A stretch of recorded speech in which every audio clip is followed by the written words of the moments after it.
Hello students. आज हम शिक्षा के समाजशास्त्रीय मूल आधार विषय में यानी सोशियोलॉजिकल फाउंडेशंस ऑफ एजुकेशन विषय में शिक्षा के प्रति समाज के कर्तव्य और समाज के प्रति शिक्षा के क्या कर्तव्य हैं यह जानेंगे। Functions of society towards education और functions of education towards society, यानी दोनों के कर्तव्य हम जानेंगे। शिक्षा के प्रति समाज के कर्तव्य और समाज के प्रति शिक्षा के कर्तव्य। तो सबसे पहले हम क्या जानेंगे, शिक्षा के प्रति समाज के कर्तव्य क्या हैं। Functions of society towards education, यानी समाज व्यक्तियों से बनता है, इसलिए समाज का विकास व्यक्तियों के विकास पर निर्भर होता है। व्यक्तियों के विकास में शिक्षा की महत्वपूर्ण भूमिका है, इसलिए समाज का कर्तव्य है कि वह व्यक्तियों के लिए शिक्षा की व्यवस्था करे और ऐसे वातावरण का निर्माण करे जिसमें व्यक्तियों के व्यक्तित्व का सर्वांगीण विकास हो सके। तो हम अब जान लेते हैं कि समाज के कर्तव्य क्या हैं। तो सबसे पहला समाज का कर्तव्य है विद्यालयों की स्थापना करना। समाज का कर्तव्य है कि वह बालकों के सभी स्तरों की शिक्षा के लिए विद्यालय की स्थापना करे और विद्यालयों में सभी प्रकार की सुविधाओं की व्यवस्था करे। अच्छे योग्य विद्वान शिक्षकों की नियुक्ति करे जिससे शिक्षण अधिगम प्रक्रिया प्रभावशाली ढंग से हो सके। फिर है अनौपचारिक शिक्षा साधनों की व्यवस्था। बालकों के शारीरिक और मानसिक विकास के लिए समाज को अनौपचारिक शिक्षा साधनों की व्यवस्था करनी चाहिए, यानी इनफॉर्मल एजुकेशन की जो व्यवस्था है वह करनी चाहिए। बालकों के स्वास्थ्य को अच्छा बनाने के लिए, यानी बच्चों की हेल्थ को अच्छा बनाने के लिए खेलकूद, व्यायाम, योग और शारीरिक प्रशिक्षण के लिए खेलकूद के मैदान, व्यायामशालाएं, उद्यान यानी बगीचे आदि की व्यवस्था करनी चाहिए। बीमारियों से छुटकारा दिलाने के लिए चिकित्सालय खोले जाने चाहिए। बालकों के लिए शुद्ध और पौष्टिक भोजन की व्यवस्था की जानी चाहिए। मानसिक विकास के लिए पुस्तकालयों और वाचनालयों को खोला जाना चाहिए, यानी उस क्षेत्र में बच्चों के लिए पुस्तकालय यानी पुस्तक पढ़ने की व्यवस्था, यानी बच्चे नहीं खरीद पाते हैं या जिन्हें सिर्फ पढ़ना ही है, रखना नहीं है, और वाचनालय यानी जहां आपस में बातचीत कर सकें, यानी जहां सेमिनार वगैरह हो सके, ऐसा खोला जाना चाहिए जिनमें बालक और प्रौढ़ पुस्तकों, समाचार पत्रों और पत्रिकाओं को पढ़कर अपना ज्ञान वर्धन कर सकें। इसके बाद है व्यावसायिक शिक्षा की व्यवस्था। व्यक्ति अपने जीवन में तभी सुखी रह सकता है जब उसके सामने रोजी रोटी की कोई समस्या न हो, वह किसी न किसी व्यवसाय में लगा हुआ हो तथा वह आत्मनिर्भर हो।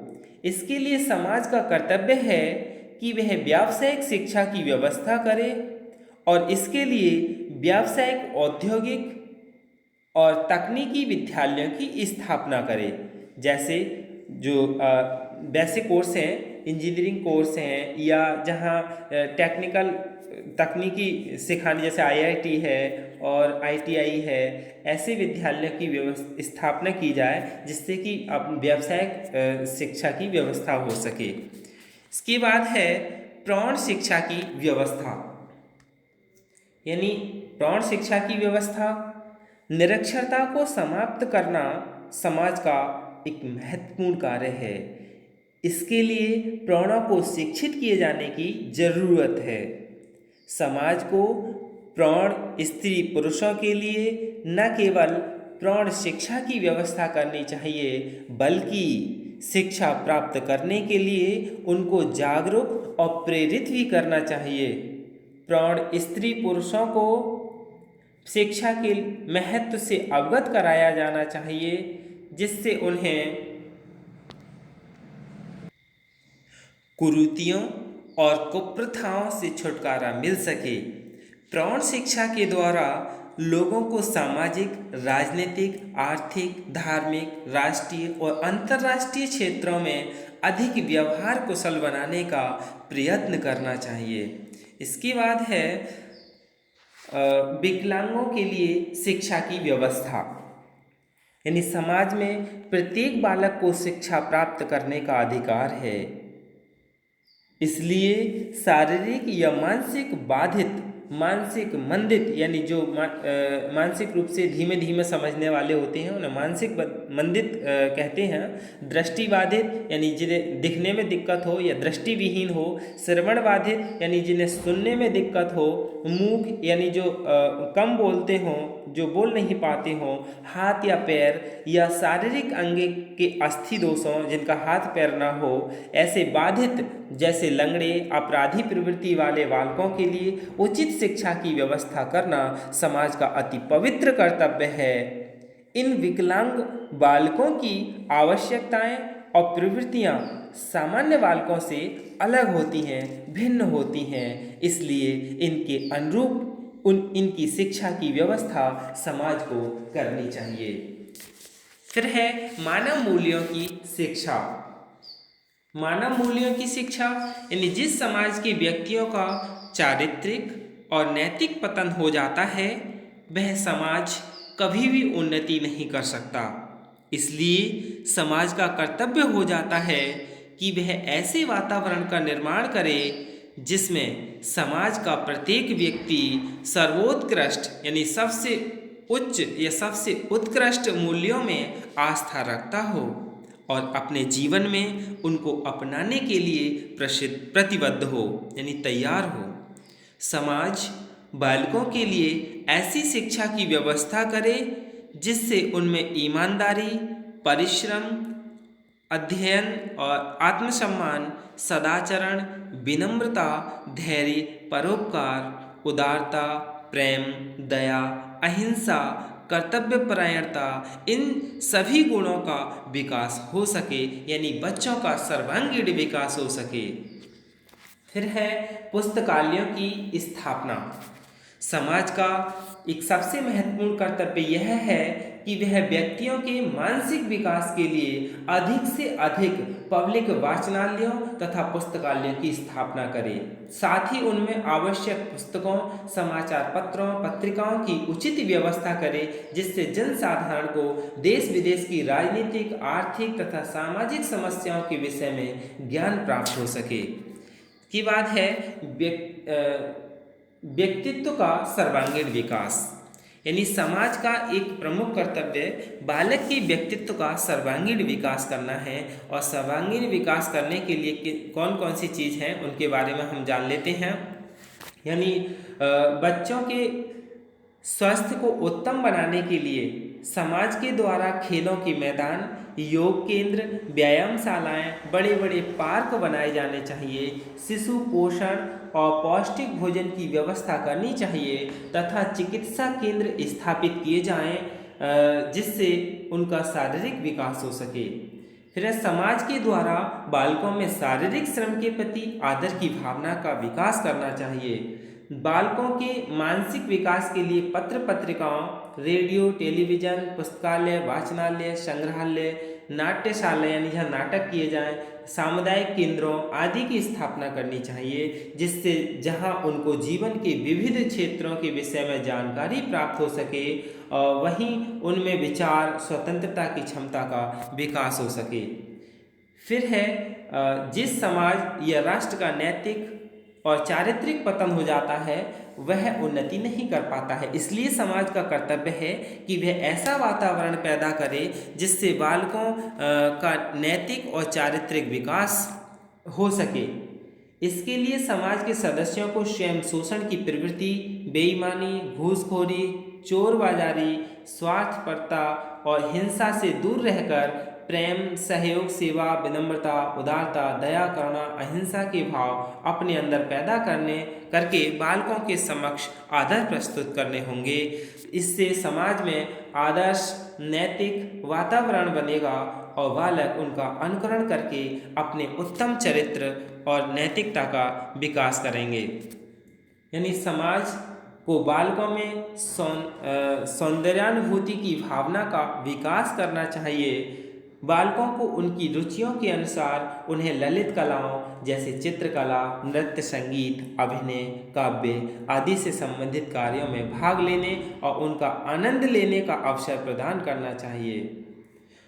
बालकों के सामाजिक विकास के लिए समाज में समय समय पर सामूहिक कार्यक्रम आयोजित करने चाहिए। सभी धर्मों के त्योहार और सभी धर्मों के महापुरुषों की जयंतियाँ, राष्ट्रीय त्योहार, राष्ट्र के महापुरुषों के जन्म दिवस मनाए जाने चाहिए।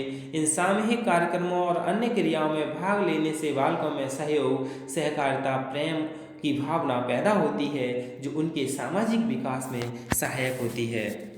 यानी अब तक हमने क्या जाना, शिक्षा के प्रति समाज के कर्तव्य, और अब जानेंगे समाज के प्रति शिक्षा के क्या कर्तव्य हैं।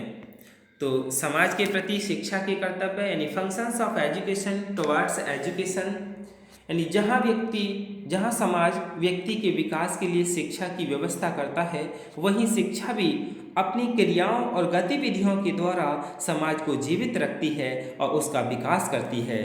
तो सबसे पहला है समाज की आवश्यकताओं को पूरा करना, यानी शिक्षा का प्रत्येक समाज की आवश्यकता अलग अलग होती हैं और वे देश काल और परिस्थितियों के अनुसार बदलती रहती हैं। शिक्षक को चाहिए कि वे समाज की बदलती हुई आवश्यकताओं को पहचाने और उनके अनुसार व्यक्तियों को प्रशिक्षित करे। यानी समय बदलता रहता है, जैसे पहले सिर्फ भाषण विधि से या व्याख्यान विधि से ही छात्रों को समझाया जा सकता था, और उसके बाद फिर क्या शिक्षण सहायक सामग्रियों के द्वारा, और अब क्या है ऑनलाइन शिक्षण है, या और जो भी है ऑफलाइन शिक्षा में भी कंप्यूटर्स या आईसीटी के द्वारा शिक्षण अधिगम कराया जाता है। तो इन सभी के द्वारा बदलता रहना चाहिए, यानी समाज की आवश्यकताओं को पूरा करना चाहिए। फिर है बालकों की रचनात्मक और सृजनात्मक शक्तियों का विकास करना, यानी शिक्षा का कर्तव्य क्या है कि बालकों में रचनात्मक यानी कंस्ट्रक्टिव और सृजनात्मक यानी क्रिएटिव शक्तियों का समुचित विकास करे। जब तक बालकों की इन शक्तियों का पूर्ण विकास नहीं किया जाएगा, तब तक समाज का उत्थान और विकास नहीं हो सकेगा। इसलिए शिक्षा इस प्रकार की होनी चाहिए जिसके द्वारा बालकों में रचनात्मक और सृजनात्मक शक्तियों का विकास हो सके। सृजनात्मक शक्ति होती है सृजन करने की क्षमता, यानी कुछ नया करने की चाह रखने वाले बच्चे, यानी कुछ नवीन सोच रखने वाले बच्चे, नवीनता यानी कुछ नया करने की इच्छा रखना, उन लोगों के लिए सृजनात्मक कहते हैं। फिर है समाज की सभ्यता तथा संस्कृति का संरक्षण, यानी जो समाज की सभ्यता और संस्कृति व्यक्ति के व्यक्तित्व के निर्माण में बहुत सहायक होती है। सभ्यता और संस्कृति में ज्ञान, भाषा, विश्वास, व्यवहार या जो भी साहित्य है, कला, धर्म, रीति रिवाज, मान्यताएं, ये सभी शिक्षा का प्रमुख कर्तव्य है। इन सब का संरक्षण करना है, यानी एक पीढ़ी से दूसरी पीढ़ी को बिल्कुल वही चीज़ें परोसती रहती हैं जो भी हमारे रीति रिवाज पूर्वज मानते थे, वही आज हम मानते हैं।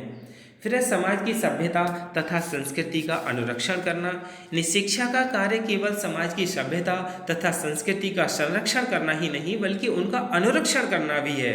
यानी शिक्षा को चाहिए कि बालकों को समाज की सभ्यता और संस्कृति का केवल सैद्धांतिक ज्ञान ही न दें, उन्हें व्यवहारिक ज्ञान भी दें, यानी उन्हें आचरण और उन नियमों या कार्यों को करें। फिर है समाज की सभ्यता तथा संस्कृति का विकास करना, यानी मान लो कि कुछ समय पहले जो चीज़ सत्य थी वो ज़रूरी नहीं है आज सत्य हो। तो जो चीज़ रीति रिवाज चले आ रहे हैं उसमें जो भी विसंगतियां हैं उनको दूर करके और यानी उसमें कुछ विकास करे, यानी ताकि विकास समाज की प्रगति न रुके। इसलिए शिक्षा का महत्वपूर्ण कर्तव्य समाज की सभ्यता और संस्कृति का निरंतर विकास करना है। इसके बाद है पाठ्यक्रम में सुधार। पाठ्यक्रम में सुधार यानी शिक्षा का एक कर्तव्य है। समाज के स्वरूप में समय समय पर परिवर्तन होते रहते हैं। इन परिवर्तनों के अनुरूप शिक्षा में परिवर्तन होना भी अनिवार्य हो जाता है। इसलिए शिक्षा को अपने पाठ्यक्रम में सुधार करके ऐसे व्यक्तियों को तैयार करना होता है, उनमें ऐसी योग्यताओं, क्षमताओं और दक्षताओं का विकास करना होता है जिनके द्वारा वे समय और परिस्थितियों के अनुसार समाज का विकास कर सकें। जैसे कि नई शिक्षा नीति 2020 में में ऐसा किया गया है।